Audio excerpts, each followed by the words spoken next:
పత్తి రైతుల మీద మళ్ళా ఒక దెబ్బనంట. సీసీఐ వాళ్ళు అసలు నిజంగా సీసీఐ వాళ్ళకు రైతుల మీద కనికరం అయితే ఉండదబ్బా! చాలా అంటే వీళ్ళు ఇష్టం వచ్చినట్టు ఇగ వాడు తెచ్చినోడు ఎట్లన్నా మాకే అమ్మాలే, మా దగ్గర రాకపోతే లేదు అన్నట్టు వాళ్ళు ఇష్టం వచ్చిన నిబంధనలు పెడతారు పాపం. రైతుల మీద కక్ష కట్టినట్టు చేస్తారు సీసీఐయోళ్ళు. ఇక్కడ మళ్ళా ఇంకో రూ. 50 క్వింటాల్ మీద రూ. 50 తగ్గించిరట పత్తి రేటు. మరి ఎందుకంటే నాణ్యత లేదు. అనుకున్నంత నాణ్యత లేదు కాబట్టి మేము తగ్గిస్తున్నాం అని చెప్పిరంట. ఆల్రెడీ ఇంతకుముందే మద్దతు ధర కంటే ఒక రూ. 50 తక్కువ చేసిర్రు. ఇప్పుడు ఇంకో 50 అంటే క్వింటాల్ మీద రూ. 100 లాస్ అవుతున్నాడు రైతు. ఇప్పుడు యాక్చువల్లీ 8,000 ఒక 100 రూ. 10 మద్దతు ధర. పత్తి మద్దతు ధర. దాన్ని ఇప్పుడు ఎంత చేసిరంటే రూ. 100 తక్కువ చేసి 8,010 కట్ చేసిరంట. ఇవి మనకు చిన్నగా కనిపించచ్చు కానీ ఆ రైతులకు ఇది పెద్ద దెబ్బ. ఎందుకంటే వాళ్ళు పత్తి కూలీలకు, వాళ్ళ కలుపు మందులకు కావచ్చు, లేకుంటే ఇక రకరకాల ఎన్నో ఖర్చులు ఉంటాయి. అసలు సీజన్‌లో ఏమైతదో తెలుసా? ఒక కిలో పత్తి తీయనీకనే రూ. 15, 20 తీసుకుంటారు. కూలీలు ఓన్లీ.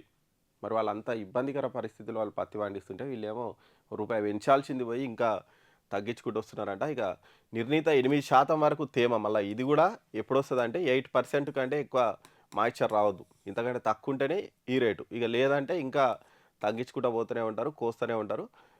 ఇగో ఇక్కడ చూడొచ్చు రూ. 8,110 ఉంటే మరి దీన్ని రూ. 8,010 చేసిర్రు. దాంతో పాటు ఇప్పుడు ఒక ఎకరాకు 7 క్వింటాలే కొంటుర్రు. మరి పాస్‌బుక్ పట్టకపోతే నీకు ఎన్ని ఎకరాల పొలం ఉంది దానికి తగ్గట్టు 7 క్వింటాలే. ఒకవేళ 10 క్వింటాలు, 20 క్వింటాల పంట వచ్చిందో సరే 10, 15 క్వింటాలు కూడా వస్తది. ఒకవేళ మంచిగా పత్తి క్రాప్ వస్తే.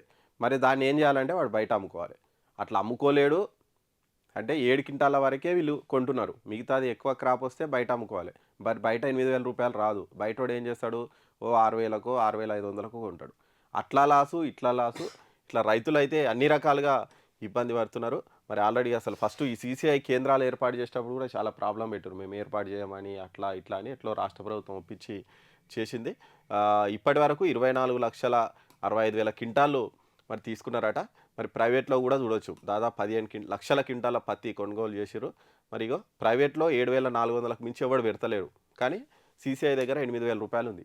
ఖచ్చితంగా సీసీఐకి అమ్మాలని చూస్తారు. కానీ సీసీఐలో ఇట్లా 7 క్వింటాల నిబంధన ఒకటి, మళ్ళా తేమ శాతం ఒకటి, మళ్ళా క్వింటాల్ మీద రూ. 100 తగ్గించడం ఒకటి, ఇవన్నీ కూడా చేసి రైతుల మీద అయితే దెబ్బ పెడుతున్నారు. ఇక దాంతో పాటు నాణ్యత పేరిట ధరలో కోత కూడా పెడుతురట.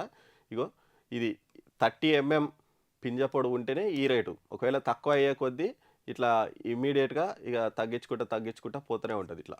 ఇక దానికి తగ్గట్టు చాలా ఇబ్బందయితే అయితుండ్రు. నిజంగా ఆహ్, చాలా దగ్గరలో ఇంకా పత్తి ఏరుతూనే ఉన్నారు. ఇంకా చాలామంది అమ్ముకోలేదు. మరి అమ్ముకోనటువంటి పరిస్థితిలోనే వీళ్ళు రేట్లు తక్కువ చేసి, అది చేసి, ఇది చేసి రైతుల మీద అయితే దెబ్బ కొడుతున్నారు సీసీఐ. దీని మీద కొంచెం ప్రభుత్వం దృష్టి పెట్టాలి. ముఖ్యంగా కేంద్ర ప్రభుత్వం.